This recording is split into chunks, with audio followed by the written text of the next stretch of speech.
ಏನ್ ಶಿಷ್ಯ ಎಕ್ಸಾಮ್ ಇತ್ತಂತೆ ಏನಾಯ್ತು? ಅಯ್ಯೋ ಏನ್ ಕೇಳ್ತ್ಯ, 30 ನಿಮಿಷ ಓದಿ ಹೋಗ್ 3 ಅವರ್ ಎಕ್ಸಾಮ್ ಬರ್ಬಿಟ್ಟು ಬಂದಿದೀನಿ. ವಾ ರಿಸಲ್ಟ್ 3 ದಿವಸ ಬಿಟ್ಕೊಂಡ್ ರಿಸಲ್ಟ್ ಬಂತು, 3 ಮಾರ್ಕ್ಸ್ ಬಂದೈತೆ.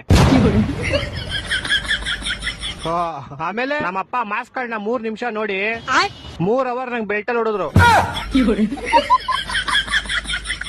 ನಿಂಗ್ ಲೈಫ್ ಅಲ್ಲಿ 3 ಅನ್ನೋದು ತುಂಬಾ ಆಗ್ಬರುತ್ತೆ ಅನ್ಸುತ್ತೆ. ಸಾಮಾನು ನಂಗ್ ಲೈಫ್ ಅಲ್ಲಿ ಏನೇನ್ ಕೆಟ್ಟದೈತೋ ಎಲ್ಲ ಹೋಗ್ಲಿ ಅಂತ 3 ನಿಂಬೆಹಣ್ಣು ತಗೊಂಡು ನಂಗ್ 3 ಸಲ ದೃಷ್ಟಿ ತಕೊಂಡು ರೋಡ್ಗೆ ಎಷ್ಟೇ ಅಪ್ಪ. ಯಾರೋ ಒಬ್ಬ ಬೈವರ್ಸಿ ಅವ್ನ ಬೈಕ್ ನ ನಿಂಬೆಹಣ್ಣು ಮೇಲೆ ಹತ್ತಿಸ್ಬಿಟ್ಟು ಸ್ಕಿಡ್ ಆಗಿ ಅವ್ನ ಬೈಕ್ ನ ತಗೊಂಡೋಗಿ ಸೀದಾ ಕಂಬಕ್ಕಿಟ್ಟ.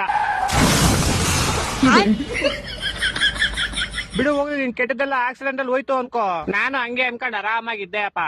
ಆದ್ರೆ ಆ ಗೋಳಿ ಮಗ ಮೂಲಲಿರೋ ಅಂಗಡಿಗೆ ಹೋಗ್ಬಿಟ್ಟು ಯಾರ್ ನಿಂಬೆಹಣ್ಣು ಇಸಿದು ಅಂತ ಕ್ಯಾಮ್ರಾದಲ್ಲಿ ಚೆಕ್ ಮಾಡ್ಕೊಂಡು ನಮ್ಮ ಮನೆಗೆ ಬಂದ್ 3,000 ರೂಪಾಯಿ ಇಸ್ಕೊಂಡೋದ. ನಮ್ಮ ಅಪ್ಪ ಅದೇ ಬೆಳ್ತಾವ್ ಇನ್ನೂ 3 ಅವರ್ ಹೊಡೆದ್ರು.